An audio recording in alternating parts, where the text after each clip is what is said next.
जय राधा माधव कुंज बिहारी।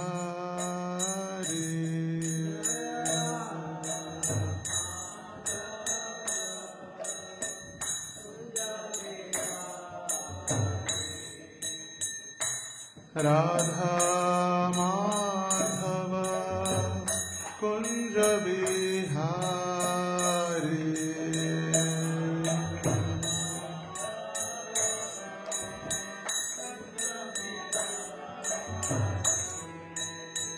गोपी जन वल्लभ गिरिवर धारी।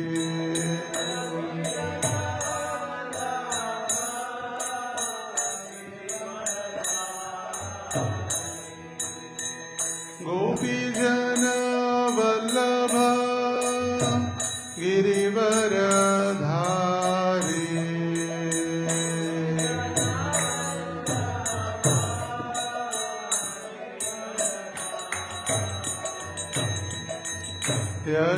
यशोदानंदन व्रज जन रंजन।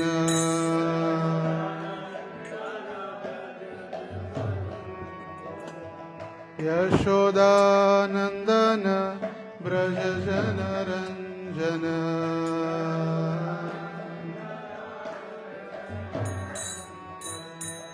यमुना तीरा वनचारी।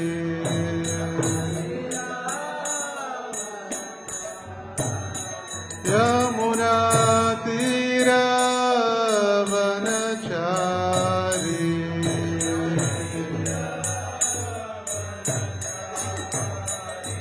जय राधा माधव कुंज बिहारी।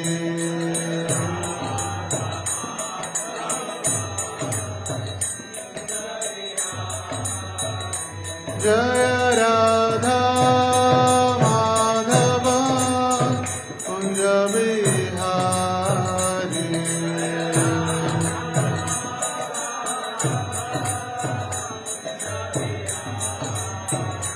जय राधा माधव कुंज बिहारी।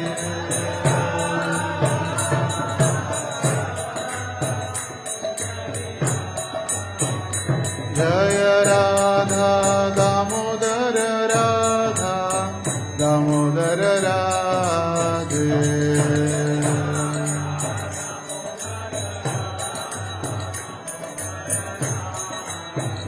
जय कृष्ण बलराम कृष्ण बलराम कृष्ण बलराम। जय कृष्ण बलराम।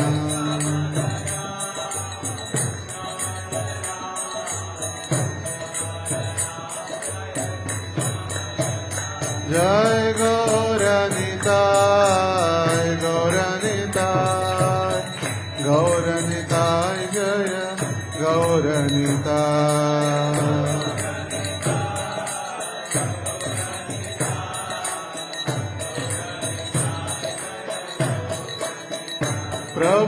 प्रभुपाद प्रभुपाद प्रभुपाद। जय जय प्रभुपाद।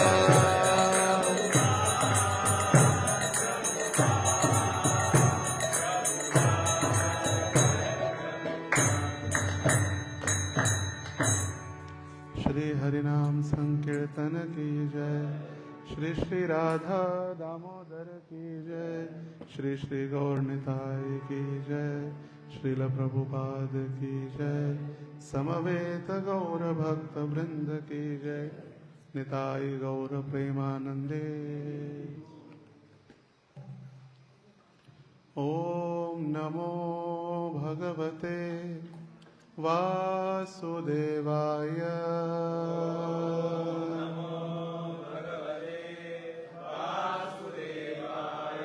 ओम नमो भगवते वासुदेवाय।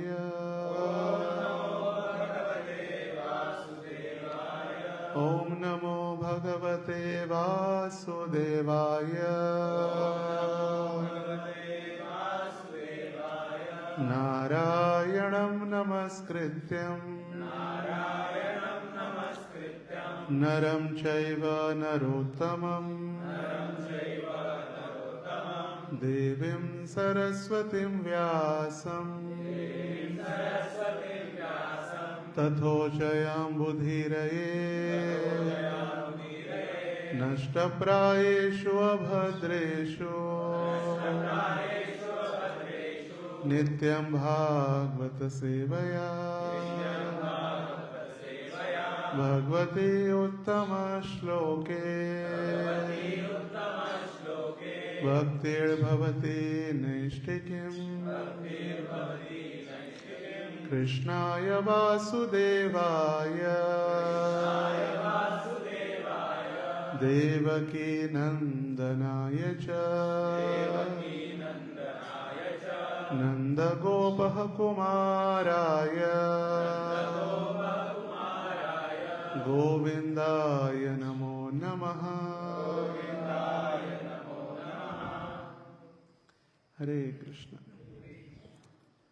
सभी भक्तों का स्वागत है आज के इस प्रातःकालीन श्रीमद् भागवत कक्षा में। हम अध्ययन कर रहे ग्रंथराज श्रीमद् भागवतम स्कंद 10 अध्याय 14। अध्याय का शीर्षक है ब्रह्मा जी द्वारा भगवान श्री कृष्ण की स्तुति और श्लोक संख्या 8। कृपया मेरे पीछे दोहराइए। तत्तेऽनुकंपां सुसमीक्षमाणो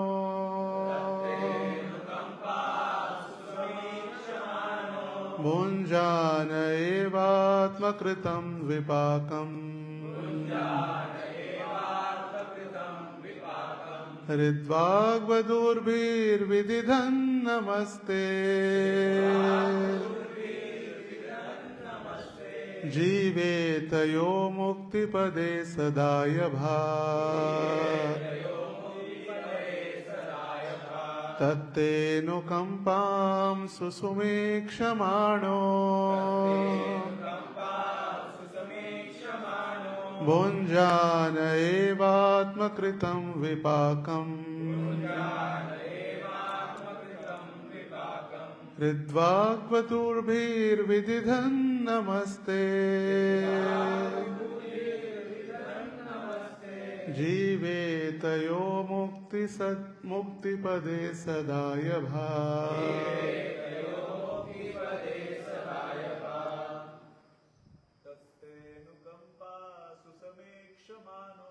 तत्तेऽनुकंपां सुसमीक्षमाणो भुञ्जान एवात्मकृतं विपाकम् हृद्वाग्वधूर्भिर्विदिधन् नमस्ते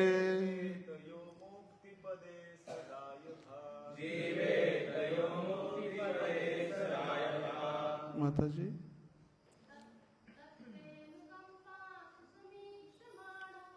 तत्तेऽनुकंपां सुसमीक्षमाणो भुञ्जान एवात्मकृतं विपाकम् हृद्वाग्वधूर्भिर्विदिधन् नमस्ते जीवेतयो मुक्तिपदे सदाय भात्।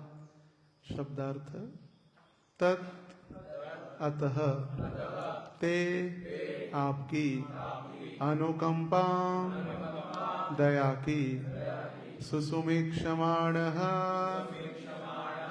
आशा रखते हुए भुंजान सहन करते हुए एव निश्चय ही आत्मकृतम अपने से किया गया विपाकम कर्मफल हृदय वाक वाणी वपुर्भी तथा शरीर से विदधन अर्पित करते हुए नमः नमस्कार ते आपको जीवेत जीवित रहता है।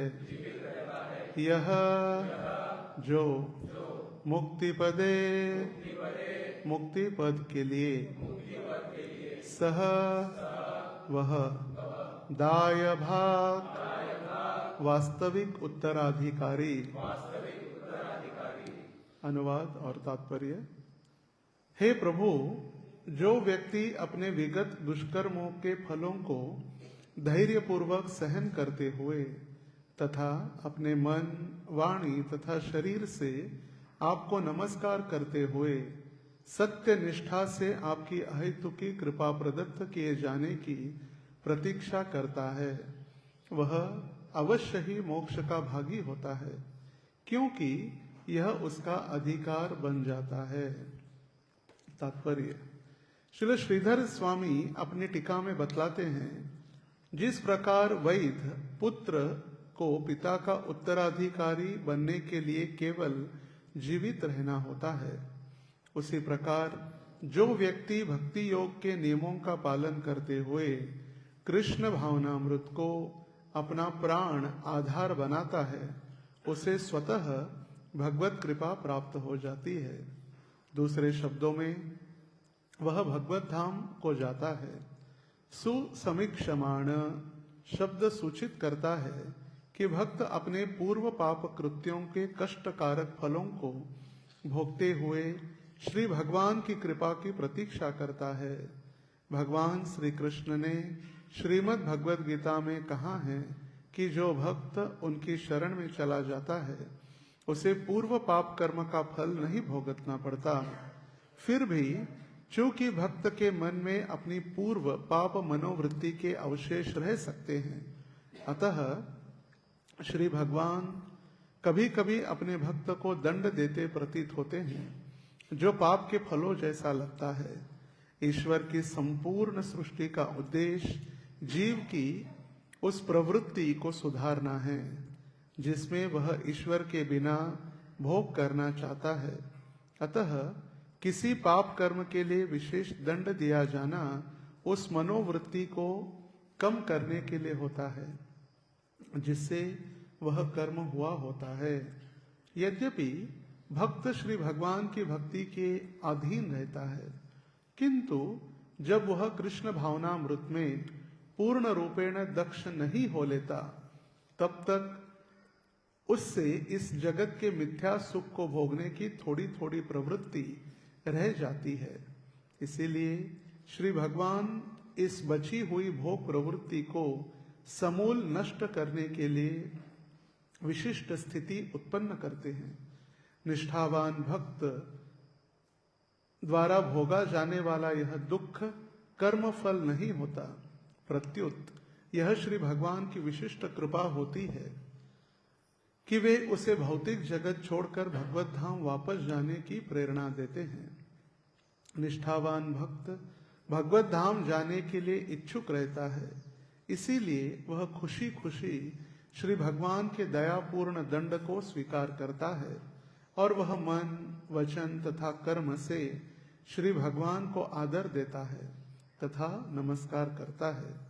श्री भगवान का सानिध्य प्राप्त करने के लिए श्री भगवान का ऐसा प्रामाणिक दास ईश्वर का वैध पुत्र बनता है, जैसा कि यहाँ दायभाग शब्दों में सूचित किया है। जिस प्रकार स्वयं अग्नि बने बिना कोई व्यक्ति सूर्य के समीप नहीं पहुंच सकता, उसी तरह कठोर शुद्धिकरण विधि का पालन किए बिना कोई परम पवित्र भगवान श्री कृष्ण तक नहीं पहुंच सकता। यह शुद्धिकरण भले ही कष्ट जैसा प्रतीत हो, किंतु यह श्री भगवान के हाथों द्वारा किया गया उपचार होता है। ओम अज्ञानतिमिरान्धस्य ज्ञानाञ्जनशलाकया चक्षुरोन्मीलितं येन तस्मै श्रीगुरवे नमः। नमो विष्णुपादाय कृष्णप्रेष्ठाय भूतले श्रीमते भक्तिवेदान्त स्वामिनिति नामिने। नमस्ते सारस्वते देवे गौरवाणी प्रचारिणे निर्विशेष शून्यवादी पाश्चात्य देशतारिणे। जय श्री कृष्ण चैतन्य प्रभु नित्यानंद श्री अद्वैत गदाधर श्रीवास आदि गौर भक्त वृंद। हरे कृष्ण कृष्ण कृष्ण हरे हरे, हरे राम राम राम हरे हरे। हरे कृष्ण। श्रीमद् भागवत के भगवत स्तुति के जो श्रृंखला, कई सारी भागवत की प्रसिद्ध स्तुति है। प्रहलाद महाराज द्वारा, ध्रुव महाराज द्वारा, वृत्रासुर द्वारा, कुंती महारानी के द्वारा, कई सारी ऐसे भागवत में हर स्कंद में हमको अलग अलग स्तुति प्राप्त होगी। और उन स्तुतियों में एक प्रमुख ये ब्रह्मा जी के द्वारा भगवान श्री कृष्ण की स्तुति, जिसका हम अध्ययन पिछले कई दिनों से कर रहे हैं। और इन स्तुतियों में ये सबसे महत्वपूर्ण या प्रसिद्ध श्लोक, तत्तेनुकंपां सुसमीक्षमाणो भुंजान एवात्मकृतं विपाकम ऋद्वाग वपुर्भि विदधन नमस्ते जीवे तयो मुक्ति पदे सदाय भाग। श्रील प्रभुपाद जी ने बहुत इसका उपयोग कई स्थानों पर किया है। और श्रील प्रभुपाद जी भी अपने जीवन में इसको स्वीकार किए और इसको अपने जीवन में भगवत कृपा के रूप में उन्होंने इसका पालन भी किया। जब श्रील प्रभुपाद जी की सबसे पहली बार जब पांडुलिपि मैन्युस्क्रिप्ट पत्नी ने बेच दी, तब भी भगवान ने सोचा चलो एक घर छोड़ने के लिए कृपा है। क्योंकि मैं घर में आसक्त था तो पत्नी को पूछा यू वांट टी और मी, और पत्नी ने कहा टी, चाय चाहिए। तो भगवत कृपा समझकर श्रील प्रभुपाद जी ने घर छोड़ दिया। जब प्रभुपाद जी इलाहाबाद प्रयाग में अपनी प्रयाग फार्मेसी चला रहे थे, उस समय भी उसमें भी बहुत बड़ा नुकसान हुआ। उस समय प्रभुपाद जी ने यही सोचा कि तत्तेनुकंपां सुसमीक्षमाणो, भगवान की अहेतु की जब कृपा होती है तो फिर कष्ट मिलते हैं। और प्रभुपाद जी उसके बाद कई बार कहे कि मैं बहुत डर रहा था, आई वॉज फियरफुल। भक्ति सिद्धांत सरस्वती ठाकुर मेरे सपने में आकर कहते छोड़ दो संसार, टेक संन्यास, सन्यासी बनो, संन्यास ले लो। और मैं सोचता था कि कैसे होगा ये गुरु का आदेश का पालन। मगर भगवान ने मेरे जीवन में ऐसे ऐसी योजनाएं बनाई जिससे अपने आप कष्ट मिले और कष्टों के द्वारा मैं भगवान के निकट पहुंचते गए। भागवत के छठे स्कंद के शुरुआत में ही जब अजामिल का उपाख्यान सुखदेव गोस्वामी वर्णन कर रहे, जब सुखदेव गोस्वामी ने परीक्षित महाराज को 5वें स्कंद के अंतिम अध्याय, जहां पर 28 प्रकार के नरकों का वर्णन किया। ये भागवत के 5म स्कंद का 26वां अध्याय नारकीय लोकों का वर्णन। वैसे तो गरुड़ पुराण और अन्य शास्त्रों में 84 लाख नरकों के वर्णन है। कितने? 84 लाख। मगर अभी यही सारे नरकों का वर्णन करते बैठते तो फिर सारा समय बीत जाता और फिर कृष्ण लीला सुनने के लिए समय कहाँ बचता। और इसीलिए मुख्य 28 प्रकार के नरकों का वर्णन परीक्षित महाराज के लिए कह सुनाया। रौरव, महारौरव, कुंभीपाक, तामिश्र, अंध तामिश्र इत्यादि। और जो व्यक्ति जिस प्रकार का पाप करता है तो उसको ये भयंकर यातना शरीर को यातना प्राप्त होती है। कभी कभी हमें यातना प्राप्त हो, जैसे अग्नि में डाल दिया जाए तो हम जल जाएंगे, उबलते हुए तेल में डाल दिया जाए हम भस्म हो जाएंगे। मगर यातना शरीर ऐसा एक विशिष्ट शरीर है नरक में, उसको जितनी यातना देते रहो, यातना तो होगी मगर वो मरेगा नहीं, इसीलिए उसको यातना शरीर कहा गया है। दिन रात उसको कष्ट मिलते ही रहेंगे, कष्ट मिलते रहेंगे, मगर वो प्राय मरेगा नहीं, शरीर नहीं छोड़ेगा। शरीर त्याग बिना किए उसको यातना ये उपभोगते रहेगा, और इसीलिए उसको यातना शरीर कहा गया है। जैसे हम देखते हैं कभी कभी एकदम क्रूरतावश अलग अलग पाप कृत्य करने के बाद, जैसे लोग मदिरा पीते हैं, शराब, उसमें उबलते हुए लोहे का रस उनके मुंह में डाल दिया जाता है। या थोड़ा गर्म कुछ खाते तो हमें त्राही त्राही हो जाती है। तो प्रश्न आ सकता है, व्यक्ति मरता कैसे नहीं इतना उबलता हुआ लोहे का रस पीते हुए? तो फिर यातना शरीर ये सिर्फ यातना के लिए ही बनाया गया है। जैसे सूर्य का उदाहरण दिया जा रहा है तात्पर्य में, जिसको सूर्य ग्रह में या सूर्य के समीप रहना है, उसको सूर्य के गुण उसके अंदर लाना अनिवार्य होता है। जैसे हम जो जीव या ये शरीर पंच महाभूतों से बना हुआ, भूमि रापो नलो वायु खम अनुबुद्धि रेवच, हमारे शरीर में पृथ्वी या मिट्टी का प्रमाण ज्यादा है। मैक्सिमम क्वांटिटी क्या है हमारे शरीर में? पृथ्वी। अग्नि है, जल है, वायु है, ये सभी है, मगर अग्नि का प्रमाण सबसे ज्यादा है। इसीलिए इसको ग्रॉस बॉडी, स्थूल शरीर कहा गया है। जो पानी में जीव रहते हैं, जलचर, उनमें मैक्सिमम प्रमाण शरीर में उनके पानी का है, इसलिए पानी में जी सकते हैं। जो हवा में उड़ने वाले पक्षी है, द्विज, उनके शरीर में सबसे अधिक प्रमाण हवा का है, इसलिए उनकी हड्डियां भी देखिए, पंख, जो पंख होता है पंछियों का, उसमें हवा ही होती है, कुछ नहीं, इसलिए उड़ सकते हैं आसानी से। तो उसी प्रकार जो लोग सूर्य ग्रह पर रह रहे, उनके शरीर में अग्नि का प्रमाण सबसे अधिक है। तो यही ये यातना शरीर जिसको कष्ट दिया जाता है नरक में।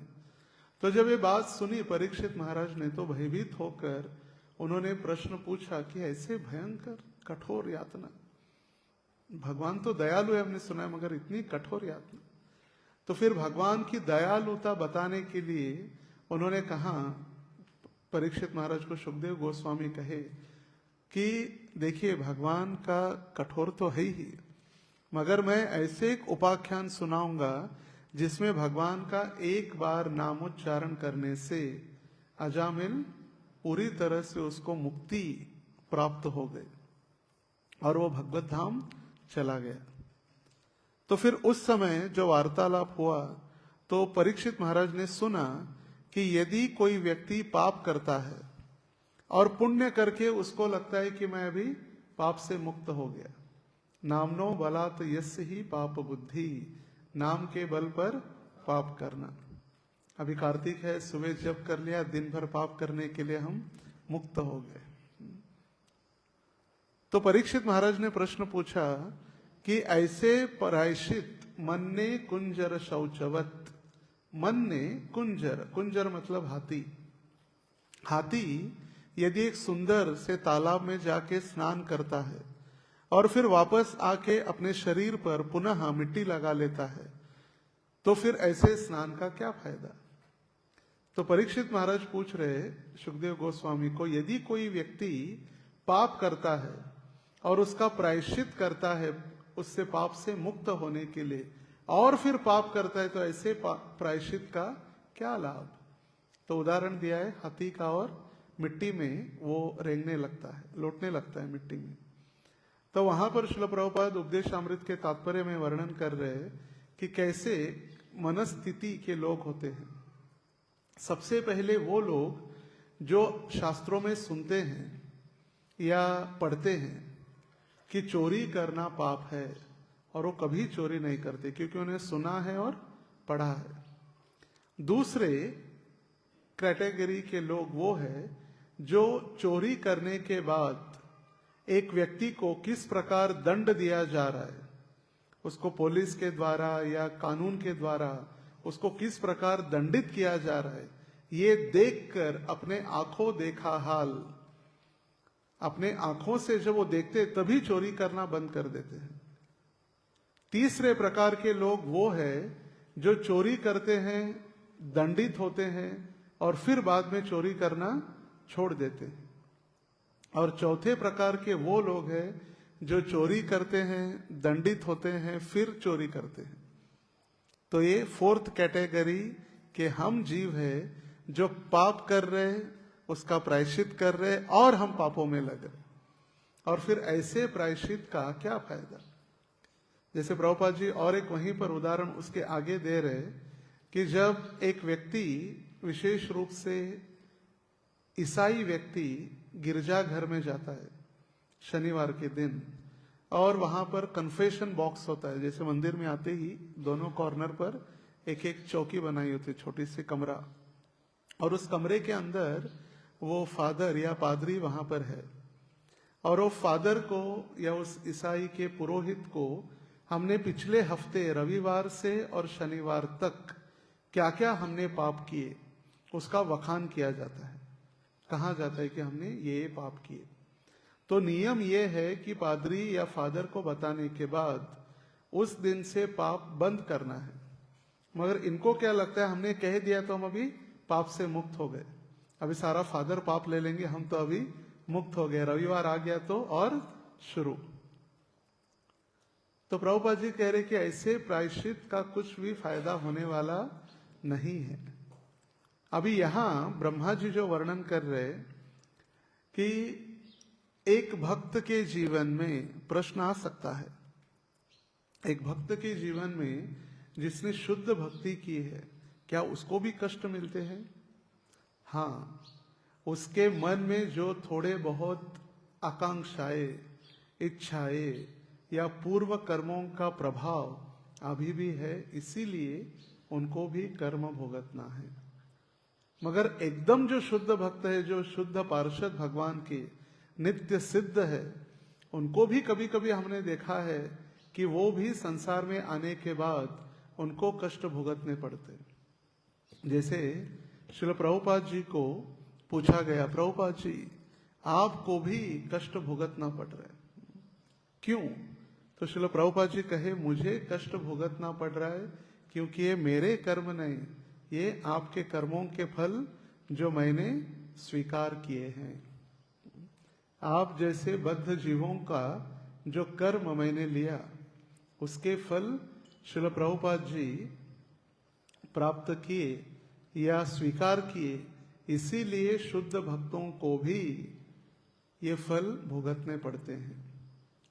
जिस दिन हम दीक्षा के समय में वचन लेते हैं, हे गुरु महाराज, आज से हम इन नियमों का पालन करेंगे, ये नियमों को हम पालन करते हुए ये करेंगे और ये नहीं करेंगे, हम मांसाहार, व्यभिचार, मादक द्रव्यों का सेवन इत्यादि नहीं करेंगे, नियमित रूप से 16 माला जप करेंगे।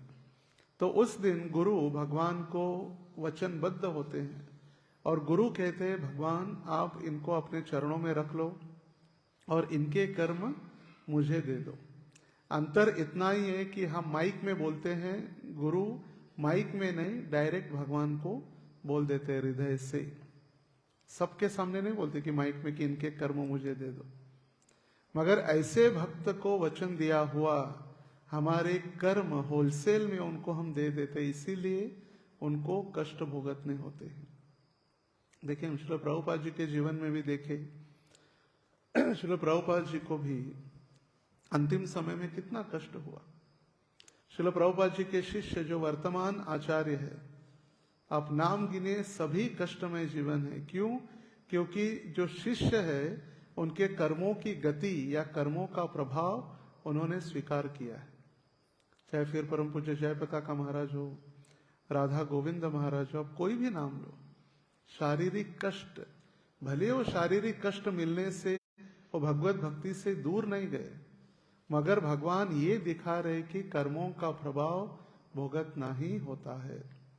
मगर ब्रह्मा जी कह रहे, ऐसे कर्मों के प्रभाव भोगते होते हुए भी, कष्टों को प्राप्त होते हुए भी, यदि कोई व्यक्ति स्थिर रहता है, विचलित नहीं होता, अरे कष्ट आ गए, मुझे मैनेजमेंट ने परेशान कर दिया, मेरे काउंसिलर ने मुझे खाने नहीं दिया, मंदिर वालों ने ये किया, मेरे परिवार के सदस्यों ने मुझे कष्ट दिया। कष्ट तो हमारे अपने कर्मों के द्वारा हम भोगत रहे, नहीं तो प्रवृत्ति या जो प्रकृति है, प्रकृति देखिए कहां कहां हम थे, उनको सभी ऐसे ही एक स्थान में लेकर आया जाता है जहां पर उनके कर्मों के फल उनको प्राप्त हो। भगवान की योजनाबद्ध व्यवस्थापन, जैसे कल हम डिस्कस कर रहे थे एयर इंडिया का जो फ्लाइट क्रैश हुआ अहमदाबाद में, उसमें पोर्तुगीज भी थे, पोर्तुगाल से आए थे। लंदन के ब्रिटिश पासपोर्ट होल्डर 40 थे, भारतीय थे, सब मिलाकर 242 लोग एक साथ, उसमें से एक बचा विश्वास। हम कहते थे ना, विश्वास राव पानीपत में चले गए, विश्वास राव अहमदाबाद में बच गए। पानीपत में तो चले गए थे मगर अहमदाबाद में बच गए। तो देखिए प्रभाव Portugal, south America, London, Bharat के अलग अलग राज्यों से कई सारे तो वही फ्लाइट पहले बंबई से अहमदाबाद गई, अहमदाबाद में उतर गए कई सारे लोग अहमदाबाद से आगे जाने के लिए तैयार हुए। एक युवती जो उस दिन नहीं पहुंच पाई तो उसको धन्यवाद देने लगी, किसको? गणपति जी को, गणेश जी ने मुझे बचा लिया। तो जिसका जहां पर कर्म है उसको वो खींच के लाके ऐसे ही परिस्थिति उद्भव की जाती है। हमें लगता है अरे मुझे ही काम करना पड़ रहा है, देखो बाकी के कितने लोग हैं आनंद से जी रहे, तेरे कर्म है इसीलिए तुझे बीड़ी बनानी पड़ रही है। दूसरा अगर कर्म अच्छा किया होता तो फिर ये दूषित कार्य करने की आवश्यकता नहीं होती।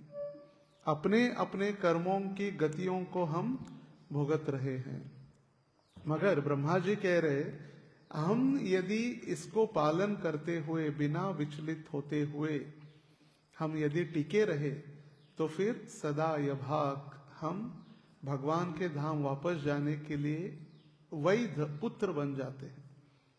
वैध मतलब लीगल, अवैध मतलब इलीगल। हम वैध पुत्र बन जाते हैं।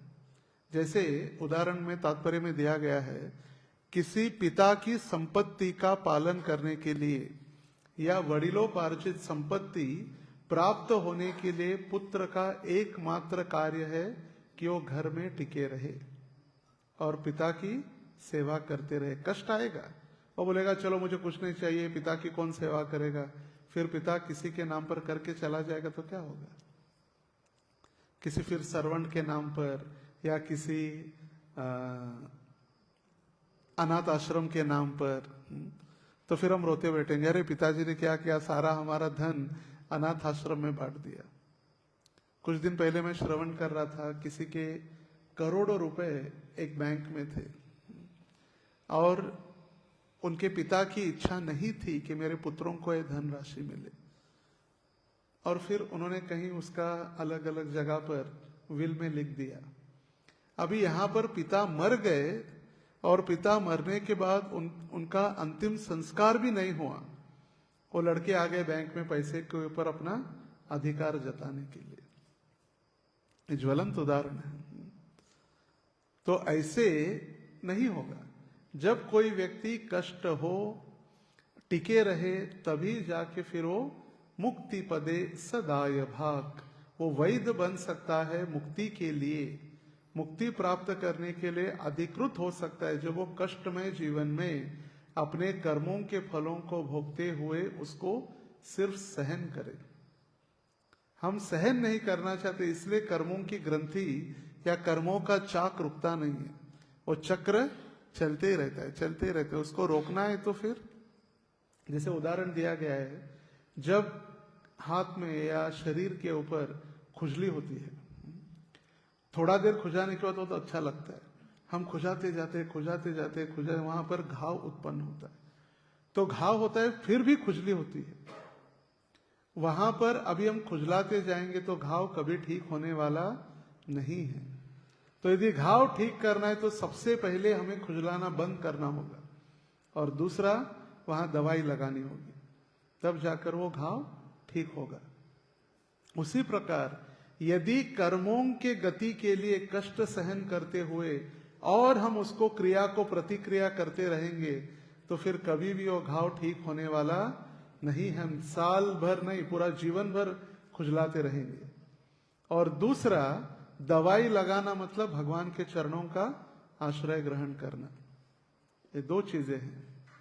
पुष्णामीच औषधि सर्वा सोमो भूतवा रसात्मका। भगवान ही सभी औषधि, सबसे महत्वपूर्ण औषधि देने वाले हैं। उनके पास सब है, होम्योपैथिक, एलोपैथिक सब है। क्योंकि भगवान ही जब समुद्र मंथन हुआ, अमृत कलश लेकर आए, धन्वंतरी वो स्वयं नारायण है। जैसे तुकाराम महाराज भी कहे, विठ्ठलासारखा धन्वंतरी आणि हरिनामासारखा औषध त्रिभुवनात शोधायला गेलं तरी सापडणार नाही। भगवान के समान डॉक्टर और हरिनाम जैसी दवाई त्रिभुवन में नहीं।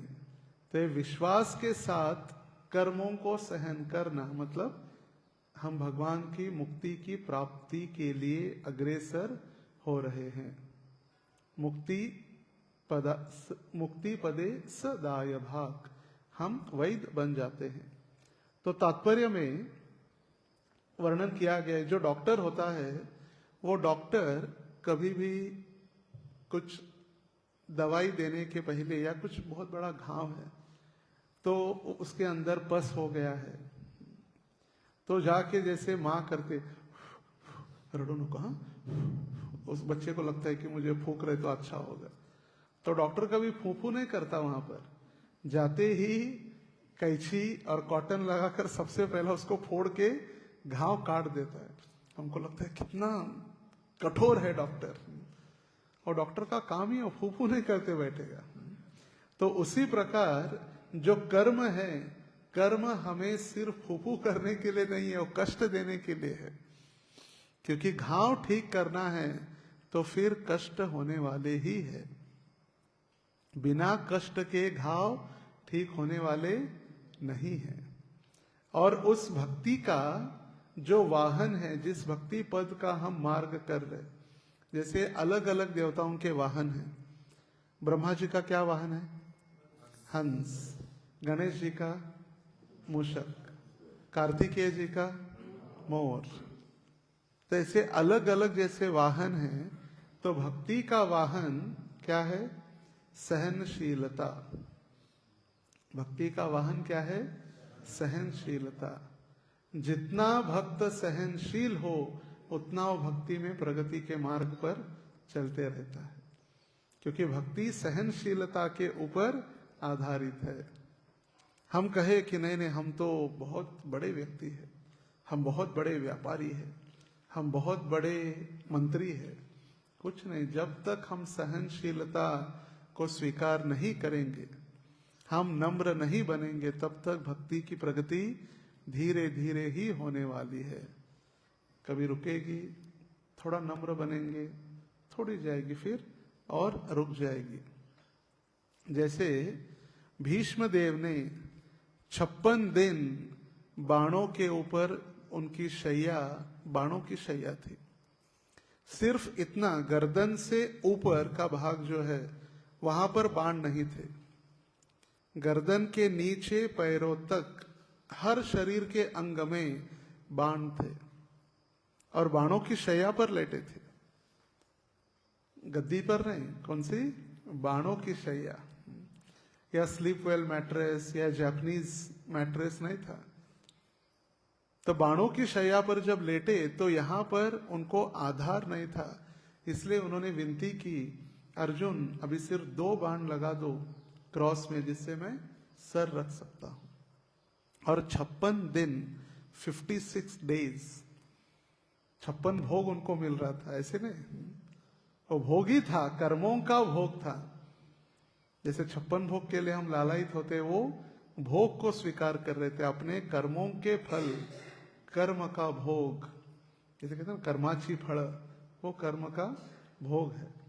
तो 56 दिन वो थे, मगर एक क्षण भी वो विचलित नहीं हुए या किसी को कोसा नहीं। अरे कितना कठोर है अर्जुन, अर्जुन मैंने तो तुझे बचाया था बारंबार, तेरे माँ को भी मैंने बचाया, तेरे भाइयों को भी मैंने बचा, और तूने बाणे मार दिए। वो किसी को ना कोस रहे थे, ना किसी को दंडित करने का प्रयास कर रहे थे, ना किसी को श्राप दे रहे थे। वो सिर्फ अपने कर्मों की गति को सहन करते हुए कृष्ण भावनामृत में स्थित थे। ये जो कह रहे ब्रह्मा जी, और कृष्ण भावना में स्थित थे, इसीलिए उनको भगवान का साक्षात दर्शन प्राप्त हुआ। मुक्ति सदाय भाग। मुक्त होने के लिए वो वैध पुत्र बने भगवान के, और भगवान उनके समक्ष खड़े हो गए आकर। वो भगवान के पास नहीं गए, भगवान उनके पास आए। जब 56 दिन कंप्लीट हुए, उनके सारे कर्मों की गति नष्ट हो गई, वो पूरी तरह से 100% कृष्ण भावनामृत में स्थित हो गए, सारे कर्मों के फल नष्ट हो गए। तब भगवान ने कहा, पांडवों चलो, आज हमें एक विशेष अतिथि को मिलने जाना है, भीष्म पितामह। और उस दिन उन्होंने भगवान की स्तुति की, भगवान के समक्ष अपना चित्त, अपना हृदय, अपना मन भगवान के ऊपर केंद्रित किया, और भगवान सामने खड़े थे, और उस समय उन्होंने देह त्याग किया। अभी भागवत रूपी भगवान हमारे सामने भी खड़े हैं, मगर हम सोएंगे तो कैसे दर्शन होगा फिर? भगवान भागवत रूप में खड़े हैं हमारे सामने। जैसे हरिदास ठाकुर 22 बाजार में उनको चाबुक से मारा गया। एक बाजार में मारते, जैसे बाजार मतलब जैसे होता ना, शनिवार पेट, रविवार पेट, सोमवार पेट, पेट मतलब बाजार, और उस दिन वहां पर मार्केट होता था, इसीलिए गुरुवार पेट मतलब गुरुवार के दिन वहां पर मार्केट होता है। जैसे मंगलवार बाजार कहते हैं ना, गुरुवार पेट। तो ऐसे 22 बाजारों में हरिदास ठाकुर को मारा गया। अभी कह सकते हैं, अरे ये तो साक्षात ब्रह्मा जी है, इन्होंने कैसा पाप किया? और कहीं ना कहीं कर्मों की गति भगवान सिखा रहे कि हरिदास ठाकुर जो स्वयं ब्रह्मा जी, ब्रह्म हरिदास है, वो नहीं बचे तो फिर हम क्या?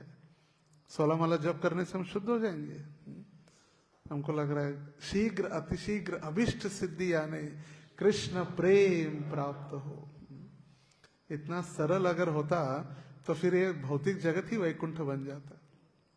हर एक भक्त जो गाता है कृष्ण प्रेम प्राप्त हो, तो सारे गोलोक में चले जाते। इसीलिए भगवान अपने भक्तों का चयन कर रहे।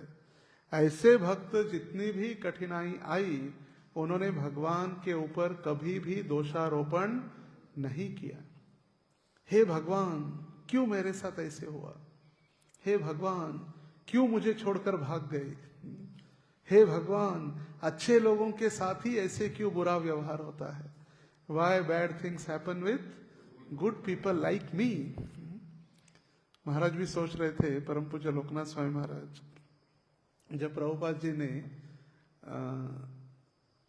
1972-74 की बात होगी, 73 बीच, तो महाराज जी की शादी डिसाइड हुई। और शादी के समय घर वालों की बहुत इच्छा थी, लड़का इंजीनियर तो बना है, शादी करके घर आए, गांव आए, प्रचार करे। तो शादी का आयोजन किया गया महाराज जी का। फिर शादी का आयोजन हुआ, और प्रभुपाद जी की एक शिष्या थी जिनके साथ शादी होनी थी। तो सारा यज्ञ मंडप, शादी का स्थान रेडी हुआ, महाराज जी बैठे आकर, और फिर वो जो लड़की थी, दीक्षित भक्ति थी, उनके घर वाले आए मिलने के लिए। बोले आपके लिए हमने कुछ गिफ्ट लेकर आए, चलो गाड़ी के पास। और गिफ्ट लेकर आए, चलो गाड़ी के पास कहकर गाड़ी में डाल दिया, किडनैप करके भगा के लेकर गए। तो फिर महाराज जी को चिंता हो गई कि क्यों मेरे साथ ही ऐसे क्यों? रास Bihari, why bad things happen with good people like me, मेरे साथ ही भगवान ऐसे क्यों किया? और जब महाराज चिंता में थे तो तमाल कृष्ण महाराज जी को कहे, Lokanath, if you want to marry, marry with Krishna, Krishna के साथ विवाह करो। और फिर नेक्स्ट साल फिर सन्यास हुआ, 1-1.5 साल के उपरांत कृष्ण के साथ फिर विवाह। शादी के मंडप से हमारे बीच अगर कोई ऐसा होता, आत्महत्या हो जाती। शादी के मंडप से ही सिर्फ प्रेम करना छोड़ देते तो लोग क्या क्या करते, हाथ काट लेते। मैंने तो एक भक्त के हाथ के ऊपर यहां से यहां तक सारे चाकू के निशान हैं, वो छोड़कर चली गई। इसीलिए मोबाइल के ढेर है, उसने मना किया, तोड़ दिया मोबाइल दूसरा। ऐसे होने कुछ नहीं होने वाला है। देखते कितने बार न्यूज़पेपर में अगर आते, आत्महत्या की, जहर पी लिया, ये किया। मगर भगवान यहाँ पर सिर्फ अपने जो सहन कर सकते हैं निकटस्थ भक्तों का भगवान चयन कर रहे। सबसे पहले कौन हुए, किसका वर्णन सुना हमने अभी? भीष्म पितामह। याद है कि ऊपर से जा रहा है सारा? भीष्म पितामह। दूसरा हरिदास ठाकुर। इस संसार में हम जब तक है तब तक कष्ट आएंगे और हमें सहन करना ही होगा। फिर अभिमन्यु, अर्जुन और उत्तरा, कृष्ण सभी रोए। अभिमन्यु का जब वध हुआ, अभिमन्यु को कला थी, चक्रव्यूह के अंदर वो जा सकता था मगर चक्रव्यूह के बाहर नहीं आ सकता था। यदि के भगवान अगर होते, दयालु है भगवान, भक्त वत्सल है, हम इतने दिन से सुन रहे कि भगवान आप इतने भक्त वत्सल है, इतने दयालु है, क्यों नहीं बचाया भगवान ने? अभिमन्यु अर्जुन और उत्तरा का पुत्र, भगवान का भांजा, भांजे को नहीं बचाए? ऐसे कैसे भगवान है आपके? उसके भी कर्म की गति। और भगवान सिखा रहे थे अर्जुन को, युद्ध करने के लिए प्रेरित कर रहे थे, प्रोत्साहित। हे अर्जुन, तुम जो भाग रहे थे, देखो ये है अधर्म। उत्तरा रोई, अर्जुन रोए, स्वयं भगवान श्री कृष्ण भी रोए। कुरुक्षेत्र की युद्ध भूमि में इतना बालक की हत्या हुई और अवैध रीति से, इल्लीगल, शस्त्रहीन एक सैनिक के ऊपर वार करके सारे कौरवों ने उनकी हत्या कर दी थी। कष्ट आने पर भी सेवा कभी रोकेंगे नहीं और कभी रोकना नहीं है, ये भगवान सिखा रहे अर्जुन को। ऐसे नहीं कि अभी लड़का मर गया तो मैं वैराग्य ले लूंगा, गांडी फेंक दूंगा, क्या बचा, क्या रह गया मेरा पुत्र ही था एक लौता, वो भी मारा गया, चलो मैं अभी जाके संन्यास ले लेता हूं। नहीं, कष्ट आएंगे तो भी अर्जुन, धर्म के लिए आपको युद्ध करना अनिवार्य है। जैसे कई सारे भक्तगण हैं इस संसार में, -22 डिग्री में भी ग्रंथ वितरण कर रहे। -22 डिग्री, हम 2 दिन पहले सुन रहे थे बुक डिस्ट्रीब्यूशन के विषय में। अंटार्कटिका, अटलांटा, जो अंटार्कटिका -22, अभी जो है ये 20-25 का ही वातावरण है, 22-25 के बीच होगा ये। 0 में बर्फ बन जाता है, 0 डिग्री में बर्फ बन जाता है, तो ये तो -22, मतलब कितनी कठिनाई होगी। ऐसे परिस्थिति में भी प्रचार और भगवान की सेवा रुक नहीं रही है। और तब ऐसे कष्ट होंगे तभी तो फिर भगवान के प्रति रुचि या प्रेम उत्पन्न होगा। माला हमारी हो गई 16वीं, 1, 2, 3, हरे राम, बस 108वां रख गया, बस आज का हो गया, खत्म, वजन कम हो गया, लटका दो भाई, कल, अभी दिन भर डिस्टर्ब नहीं, कल मिलना, कल। ऐसे फिर मुक्ति सदाय भाग, ऐसे फिर हम वैध पुत्र कब बन सकते भगवान के? बचपन से कोई तपस्या नहीं, और आगे चलकर जब कष्ट आएंगे तो फिर सहन नहीं होता है संसार में। कि देखिए, हम जब भक्त बनते हैं तो पहले हमने कुछ कार्य नहीं किया है, कपड़े धोना तो दूर की बात, हाथ झाड़ू को भी हाथ में नहीं लिया है, और मंदिर में आने के बाद झाड़ू लगाओ, कपड़े अपने अपने धो, वजन उठाओ, प्रभु जी बैक पेन, प्रभु जी हेडेक, प्रभु जी फ्रोजन शोल्डर, कितने सारी बीमारियां भर जवानी में, क्योंकि कष्ट किए नहीं। फिर भौतिक संसार में भी ऐसे सिर्फ आनंद का भोग करते हुए जब कर्मों की गति के कष्ट मिलते हैं तो फिर हम विचलित हो जाते हैं और हम कहते हैं कहाँ है भगवान, कोई भगवान नहीं है, देखो हम कितने कष्ट भोग रहे। अरे आपने जो एग्जाम दी थी उसके रिजल्ट है वो। हम भगवान को कोसने लगते। जैसे टाइटैनिक का उदाहरण दिया गया, टाइटैनिक में सभी डूब गए, जिसका उदाहरण दिया गया था कि संसार में ऐसी बोट बनी है जो कभी भी डूबने वाली नहीं है, और पहले ही सफर में डूब गई। उस समय एक पति पत्नी और एक बच्चे का उन्होंने रजिस्ट्रेशन किया था क्रूज पर जाने के लिए, पैसा वगैरह भर दिया था, मगर अचानक उनका बच्चा बीमार हो गया तो बच्चे को अकेले के छोड़ के जा नहीं सकते माता पिता।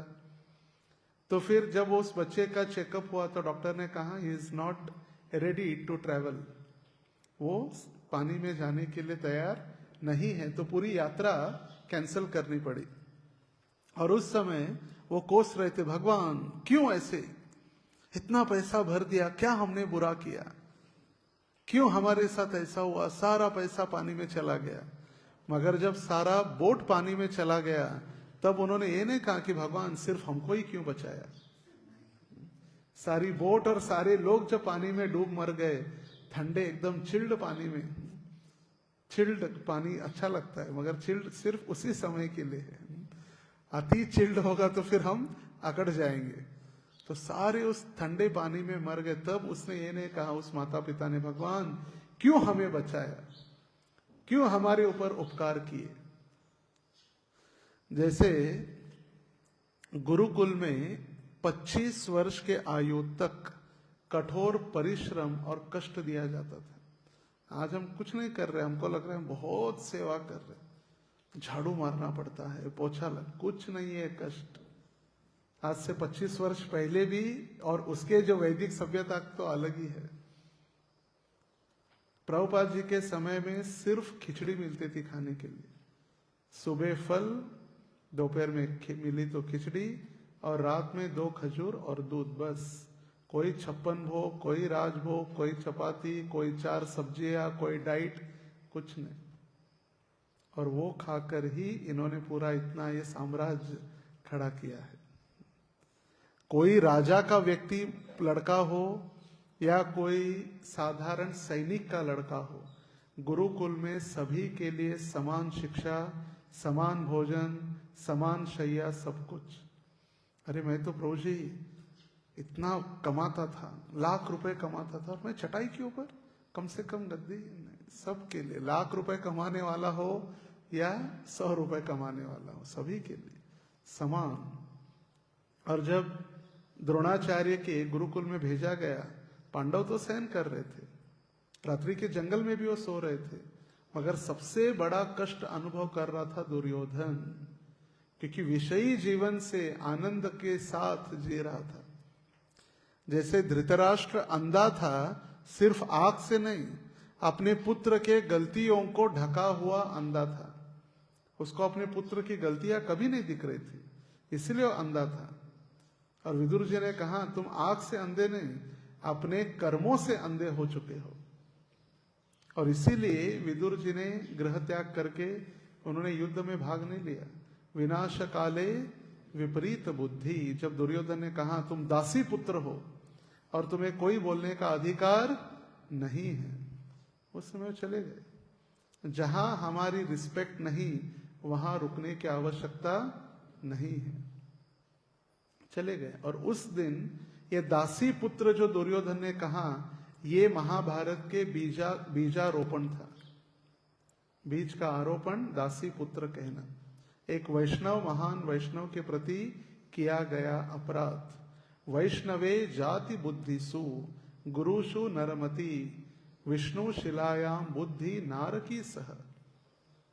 एक महान विदुर जैसे भक्त को दासी पुत्र कहकर भरी सभा में संबोधित किया और वैष्णव अपराध किया। और वो बीज था महाभारत के युद्ध का और दुर्योधन के संहार का।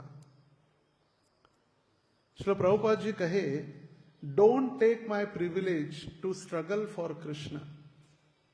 प्रभुपाद जी के शिष्य कहा करते, स्वामी जी बस थोड़ा रुक जाइए, अभी इतने बूढ़े हो गए, रहिए वृंदावन में, कहाँ जा रहे बार बार। तो प्रभुपाद जी कहे, जो मेरे कृष्ण के लिए जो संघर्ष मैं कर रहा हूं, कृपा करके उसको मत रोकिए। Don't stop my privilege for struggling Krishna, Krishna के लिए जो मैं स्ट्रगल कर रहा हूं। और वही पद चिन्हों पर जय पताका महाराज जी को भी कहा गया, उनके शिष्य कह रहे थे, अरे बस इतना प्रचार किया, पिछले 60 वर्षों से आप प्रचार कर रहे हो। 1968 में उनका संन्यास हो गया था, और तब से महाराज वर्ल्ड वाइड ट्रैवल प्रचार करें, बस कीजिए, और महाराज जी कहे कृपा करके मेरी जो कृष्ण की सेवा है उसको मत छीनना। कदम्ब कानन महाराज जब शरीर त्याग कर रहे थे, बहुत बीमार थे, कष्ट से भुगत रहे थे, हमको कोई कहता ठीक है जब मत करो, हम आनंद, कितने ख्याल रखते प्रभु जी आप, आज मंगल आरती में मत आओ, थक गए रात में सो जाओ, कितने अच्छे भक्त थे। जब उनका शरीर साथ नहीं दे रहा था तो उनके गुरु महाराज जयद्वैत महाराज ने उनको कहा महाराज कृपा करके अभी आप जब रोक दीजिए, इतना कष्ट मत कीजिए। और वो रोते हुए कहे महाराज आप कुछ भी आदेश दो मगर जब रोकने का आदेश मत दो, मेरे से गुरु अवज्ञा मत कराओ। ये है मुक्ति सदाय भाग। ऐसे हम वैद्य पुत्र नहीं बनते। सबको लगता है अरे वो तो सन्यासी है, वो तो एकदम लाड़के है। कष्ट उतना ही है जितना उन्होंने कष्ट लिया है भगवान के लिए, उतने ही वो भगवान के प्रिय बन रहे हैं। श्रील प्रभुपाद जी आराम से रह सकते थे वृंदावन में। राधा दामोदर मंदिर में एक बेडरूम, एक किचन दोनों थे। मंदिर सुंदर था, सब परिक्रमा कर रहे थे, दिन भर आरती होती। कार्तिक में सोलापुर से भक्त जाते, मिलते प्रभुपाद जी को, चलो प्रभुपाद जी हम सोलापुर से आए हैं। अगर प्रभुपाद अमेरिका नहीं जाते तो हम सोलापुर से वृंदावन नहीं, सोलापुर से और कहीं घूमने जाते। आगरा तक ही हमारी पहुंच होती, आगरा से फिर वापस आते ताजमहल देखकर, उसके आगे हमारी पहुंच होती नहीं। तो सभी ने कष्ट स्वीकार किया है। तो जब भक्ति में कष्ट से जो आनंद मिलता है वो आनंद भौतिक जगत में नहीं, भक्ति का आनंद। एवं प्रसन्न मनसो भगवत भक्ति योगतः जनयति आशु वैराग्यम ज्ञानम चद यद हेतुकम। देखिए भक्ति में जो कष्ट है उससे आनंद है। कभी कभी शुरुआत में लगते हैं कष्ट, मगर बाद में धीरे धीरे धीरे वही आनंद होता है। जैसे कुकिंग, कितनी सारी माताएं हर रोज कुकिंग करती है, कभी थकती है? कष्ट हो गया चलो आज पकाएंगे नहीं, क्या खाएंगे फिर? पत्थर। मगर हर रोज नए नए, देखिए हर रोज उसमें प्रेम बढ़ने के कारण, परिवार के प्रति एक स्वाभाविक प्रेम होने के कारण हर रोज नया नया कुछ बनने का आविष्कार होता है। यूट्यूब पर देख के या इंटरनेट पर देखकर कभी कुरमा कर्मा बन जाता है, बात अलग है, मगर ट्राई करते ही रहते हैं हर रोज नया नया। मगर कभी कष्ट नहीं है। जैसे प्रभुपाद जी उदाहरण देते हैं, गर्मी के ग्रीष्म ऋतु में एक स्त्री ये नहीं विचार करती कि मैं क्यों अग्नि के पास खड़ी रह के कुकिंग करूं, क्योंकि परिवार के सदस्यों के प्रति स्वाभाविक प्रेम। तो यही प्रेम जब कष्ट के रूप में भगवान के लिए हम कष्ट करते हैं तो फिर ये स्वाभाविक है कि भगवान के प्रति हमारा प्रेम है। जैसे अलीगढ़ में पदयात्रा का ट्रैक्टर ही चोरी हो गया। एक साधारण कोई पैसे या कोई एयरपॉड मोबाइल नहीं, डायरेक्ट ट्रैक्टर ही गायब हो गया रातों रात। इतना बड़ा ट्रैक्टर। तो फिर चिंता हुई, सब ने देखा, पुलिस इधर उधर, कुछ हो नहीं रहा है। फिर पदयात्रा के भक्तों ने सीधे मुख्यमंत्री योगी जी को खत लिखा और तब पुलिस डर गए, बोले स्वामी जी ऐसे कार्य मत करो, हम मदद करते हैं, क्योंकि वही भी उसमें होंगे। और फिर पहली बार इतिहास में पुलिस स्टेशन से नया ट्रैक्टर लेने के लिए 3 लाख की धनराशि प्राप्त हुई। 3 लाख की धनराशि, क्योंकि उनको पता था कि योगी जी के पास जाएगा मामला तो फिर कष्ट होने वाला है। उससे अच्छा हम विधि के द्वारा गुड बॉय बनकर पदयात्रियों की मदद करें। सदा यह भाग, अच्छे लड़के बने, देश के अच्छे नागरिक बने। जब बिहार में पदयात्रा पहुंची, कितने भक्तों को मारा गया, पीटा गया, रातों रात जंगल में पकड़ के सबको मारा गया। दान पेटी तोड़ दी गई, पैसे निकाल दिए गए। अभी 6 महीने के पहले को ऐसे नहीं कि काल्पनिक दंत कथा 5000 वर्ष पूर्व एक पदयात्रा बिहार में गए, नहीं, अभी 2-4-6 महीने पहले। फिर भी पदयात्रा बंद हुई नहीं। एक पदयात्रा थी अखिल भारतीय पदयात्रा ऑल इंडिया, जो राधाष्टमी 1984 दिल्ली में आदेश मिलने के बाद प्राप्त हुई। और आज उसी पदयात्रा के ब्रांचेस, महाराष्ट्र पदयात्रा, उत्कल पदयात्रा, बंगाल पदयात्रा, तमिलनाडु पदयात्रा, आंध्रा पदयात्रा, तेलंगाना पदयात्रा, गुजरात पदयात्रा और यूपी पदयात्रा। और पदयात्रा चलाने वाले कोई पंडित, बीटेक, एमटेक, एमबीए किए हुए कोई व्यक्ति नहीं है। जब 2025 वर्ष पूर्ण हुए, 1984 के बाद 25 कितने, कौन सा साल होगा? 2009 में जब पदयात्रा 9 ही था ना, 2009 में जब ऑल इंडिया पदयात्रा पंढरपुर आई और रूप गोस्वामी प्रभु उसके इंचार्ज थे ऑल इंडिया पदयात्रा के, और उनके शारीरिक कष्ट और उनको थोड़ा ब्रेक लेना था, तो चिंता हुई कि पदयात्रा का अध्यक्ष, इंचार्ज कौन बनेगा, कौन चलाएगा पदयात्रा। तो उस समय पदयात्रा महाराष्ट्र में रहने वाली थी, तो श्रीमान आचार्य प्रभु को निवेदन किया गया। महाराज जी सोचा रहे तो पढ़ा लिखा भी नहीं है, 10वीं कक्षा है, संभाल पाएगा कि नहीं, मगर कोई था ही नहीं। तो उस समय फिर आचार्य प्रभु को निवेदन किया गया कि आप क्या कीजिए, सिर्फ महाराष्ट्र में पदयात्रा है, तब तक 1-2 साल चला लिए, तब तक हम किसी को ढूंढ लेंगे। और आज 2009 से 2025 भी समाप्त होने आया, और एक 10वीं कक्षा पढ़ाई किया हुआ व्यक्ति पूरे भारत में पदयात्रा चलाकर, ऑल इंडिया पदयात्रा से इतने ब्रांचेस उनके ही मार्गदर्शन में हुए। तो ये जब गुरु के आदेश को पालन करने में, कष्ट सहन करने में, ऐसे ही एक दाय भाग, सदाय भाग मतलब अच्छा पुत्र बन जाता है। कष्ट तो नहीं होंगे क्या उनको? हर रोज चलना है, इतना मार खाया, कहीं प्रसाद मिले, कहीं स्वागत हो, कहीं थाली कहाँ गाली, दोनों कर दी खाली। और इतनी सारी पदयात्राएं प्रारंभ की। जब परम पूज्य सुंदर चैतन्य स्वामी महाराज गुरु महाराज के सामने बैठकर सन्यास कौन कौन ले सकता है, इनकी लिस्ट, नाम उच्चारण या नाम नॉमिनेट कर रहे थे। गुरु महाराज अभी सीनियर भक्तों में, वरिष्ठ भक्तों में सन्यासियों के नाम हमको ढूंढने चाहिए। ब्रह्मचारियों को सन्यास के लिए एप्लीकेशन देना चाहिए। 5-10 साल लगेंगे, तब तक वो तैयारी कर सकते हैं। तो फिर कई भक्तों के नाम आए, आनंद शेष प्रभु इत्यादि सबके। फिर जब महाराज के सुंदर चैतन्य महाराज ने आचार्य प्रभु का नाम लिया, तो गुरु महाराज कही ऑलरेडी सन्यासी। वो क्या है? पहले से सन्यासी। क्या जीवन! प्रातः काल 2 बजे से लेकर रात्रि के 9 बजे तक अध्ययन करने के लिए समय नहीं मिलता, इसीलिए 2:30 बजे उठकर अध्ययन, और फिर दिन भर चलना भी है।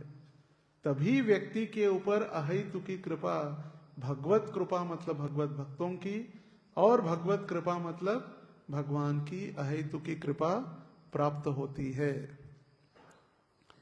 जैसे हमने कहा, परम पूज्य भक्ति वैभव महाराज मंगोलिया, रूस, चाइना के बीच में जो है, रशिया और चाइना के बीच मंगोलिया जहाँ गुरु महाराज गए थे, -22 डिग्री बर्फ जब गिरता है तब महाराज वहीं जाते प्रचार के लिए। मगर पिछले 5-6 वर्षों से नहीं जा पाए, वीजा और ये युद्ध यूक्रेन इत्यादि के कारण। इसलिए फिर उन्होंने परम पूज्य लोकनाथ स्वामी महाराज जी को निवेदन किया, महाराज आप जाकर आइए। तो पहली बार मंगोलिया गुरु महाराज भी जाकर आए। जो जितना कष्ट उठाएगा उतना उसको भगवत कृपा प्राप्त होगी। अगर कोई बीमार है और उसको कहा गया आप नीम के पत्ते का जूस पियो, कडुलिम दवाई है आपकी, आप ठीक हो जाएंगे, और बोलेगा नहीं मैं मसाला दूध ही पीऊंगा, मैं हर रोज। उसको कहा गया भाई दूध तेरे लिए नहीं है, नहीं मैं मसाला दूध ही पीऊंगा, पीते रहो। कभी भी फिर जो कष्ट है, शरीर का रोग, वो कभी मुक्त होने वाले नहीं है। नीम का पत्ता भले ही कड़वा लगता हो, मगर वो शरीर के लिए अच्छा है। उसके विपरीत मसाला दूध कितना भी जिह्वा के लिए अच्छा लगने वाला हो, मगर उसके शरीर के लिए ठीक नहीं है। आजकल मूर्ख लोग हैं संसार में, कौन सा है वो ट्रेंड निकला है नया, जो दूध और दूध जन्य पदार्थ नहीं खाते, वेगान बोले दूध नहीं पिएंगे हम, दूध से बने पदार्थ नहीं खाएंगे। एक नया ट्रेंड चालू है। मगर शास्त्रों में वर्णन है, जो व्यक्ति गाय का दूध पान करता है, गाय का दूध पीता है, उसके आध्यात्मिक जो चेतना है, या क्या कहते हैं, शरीर में जो अवयव होते हैं मेंदु के अंदर, दिमाग में, नर्व्स स्पिरिचुअल एक्टिविटीज को एक्सेप्ट करने के लिए वो नर्व्स एक्टिवेट हो जाते हैं गाय के दूध से। हम तो अभी कहते हैं हम तो बच्चे नहीं रहे दूध पीने के लिए, इसलिए फिर हम बॉटल ले लेते हैं। बॉटल फिर बदल जाती है। जब पहले बच्चे थे तो दूध की बॉटल थी, थोड़े बड़े हो गए तो फिर कोल्ड ड्रिंक की बॉटल आ गई, फिर थोड़े बड़े हो गए तो बियर बॉटल आ गई, फिर बियर से भी प्यास नहीं बुझी इसलिए फिर शराब की बॉटल आई, शराब से भी प्यास नहीं बुझी इसलिए फिर सलाइन की बॉटल आ गई, फिर सलाइन से भी प्यास नहीं बुझी फिर शमशान घाट में रॉकेल की बॉटल काम में आई, और फिर रॉकेल बॉटल ने ही सारी हमारी जो प्यास थी वो बुझा दी। सारी प्यास रॉकेल के बॉटल ने, पहले रॉकेल की बॉटल भर के रखते, कभी कभी लकड़ी नहीं जली, कभी लकड़ी गीली रही तो पेट्रोल या ये रॉकेल भर के रखा दी जाता है। तो कुंती महारानी, जैसे हमने कल भी श्रवण किया, जो प्रार्थना कर रही थी, विशान महाग्ने पुरुषाद दर्शनात् असत् सभायां वनवास कृच्छ्रत मृदे मृधेनेकमहारथास्त्रतो द्रोणस्त्रतश्चाश्म हरेर्भिरक्षिता। कुंती महारानी कह रहे, हे प्रिय कृष्ण, आपके स्वामी ने, आपने ही हमारे स्वामी, आपने क्या किया? विषैले अन्न से, भीषण अग्नि से, नरभक्षियों से, दुष्ट सभा असत सभायाम, जहां पर द्रौपदी का वस्त्र हरण हो रहा था वहां, जंगल में हमारे अज्ञातवास में जितने कष्ट हुए आपने हमें बचाया, आप हमारे सेनापति बने रहे, और अब आपने अश्वत्थामा के इस ब्रह्मास्त्र से भी आपने हमें बचाया। उत्तरा के गर्भ में जो पांडवों का अंतिम वंशज परीक्षित, परह रक्षितः, जिसका रक्षण इस भौतिक संसार के किसी ने नहीं किया है, परह रक्षत, जो इस संसार के परे है, इसीलिए उनका नाम हुआ परीक्षित। और जैसे वो गर्भ के बाहर आए, सबको देख रहे थे, सबकी परीक्षा कर रहे थे, वो है क्या जो मेरे पेट में था, ये क्या मेरे पेट में था, सबकी परीक्षण कर रहे थे, इसलिए इनका नाम हुआ परीक्षित। देखिए, एक नाम के दो दो अर्थ है, और वो भी एकदम क्वालिफाइड अर्थ है, अर्थपूर्ण। पिंटिया, बंटी, टेबल ऐसे नहीं है, उसको अर्थ ही नहीं है कुछ। पिंटिया क्या अर्थ है? तो इसीलिए परह रक्षितः, भगवान के पराशक्ति ने जिसका रक्षण किया या उन्होंने परीक्षण किया। और अभी इतना होने के बाद कुंती महारानी क्या कह रहे, भगवान और हमें कष्ट दो। हम मंदिर में आते, भगवान हमारे कष्ट बंद करो अभी, बस नई रिक्शा तो दिलवा दो भगवान, पुरानी हो गई अभी, या नई गाड़ी दिला दो, या मेरी लाइफ सेट करा दो, पहली तो छोड़कर चली गई, दूसरी तो एक दिला दो भगवान, कष्ट बहुत सह लिए। मगर कुंती महारानी कह रहे, विपदा संतुता शाश्वत तत्र तत्र जगत गुरो भवतो दर्शनम यस्याद अपुनर्भव दर्शनम। क्योंकि मन हमारा शत्रु है, सबसे महत्वपूर्ण शत्रु हमारा मन है, जो हमें कष्ट देते रहता है। मन एवं मनुष्याणाम कारणम बंध मोक्षयो। मन अगर हमारा मित्र बन जाए तो जहां पर भी हम आनंद से रहेंगे। जैसे हमने कहा, गाली दो या थाली, दोनों कर दी थाली। तुल्य निंदा स्तुतिर मौनी संतुष्टो येन केनचित अनिकेतः स्थिरमति भक्तिमान में प्रियो नरः। तुल्य निंदा स्तुति सममानिति जे संत पूर्ण धैर्यवंत साधु ऐसे। कुणी मज निंदा कुणी मज वंदा मज एकस धंदा हरि गोविंदा। सहनशीलता, अगर मन यदि सहन करना सीखे तो फिर हम भगवान के पास जा सकते हैं, और दाय भाग उत्तराधिकारी, हम भगवान के भक्त बनकर उत्तराधिकारी भी बन सकते हैं। जैसे प्रहलाद महाराज भी कहे कि हर स्थान पर मेरे भगवान हैं, अणु रेणु कण कण में है। इतना कष्ट होने के बाद उन्होंने ये नहीं सोचा हिरण्यकशिपु महाराज की, चलो ध्यानपूर्वक सुन रहे हैं, क्योंकि उनको सिखाया जाता बार बार कि भाई हिरण्यकशिपु की जय बोलो, बच जाएंगे, प्रहलाद तुम्हें पिताजी नहीं मारेंगे, बोलो जय बोलो, एक्सेप्ट करो कि हिरण्यकशिपु भगवान है, हिरण्यकशिपु भगवान है। मैंने कहा कुछ भी हो मैं नहीं छोड़ सकता। जैसे 22 बाजार में क्यों मारा हरिदास ठाकुर को? उनको कहा तुम एक म्लेच्छ मुसलमान परिवार में जन्म लिए हो, तुम कुरान और नमाज पढ़ना अदा कर दो, ये छोड़ दो, हम आपको बख्श देंगे। लेना आप मेरे टुकड़े टुकड़े भी कर देंगे तो शरीर के टुकड़ों से भी हरि नाम निकलेगा, इसीलिए तो इतना दंड दिया। अभी यहां पर इतना दंडित देखिए, सांप, हाथी, उबलता हुआ तेल, अग्नि, पर्वत से नीचे पानी में पत्थर बांधकर कितना सारा कष्ट। अगर कोई कहता देख भाई कल से तुझे खाने नहीं मिलेगा, बोल हिरण्यकशिपु महाराज की जय, बोले जय महाराज आपकी जय। एक बार क्या हम 10 बार बोलेंगे, खाने दो बस।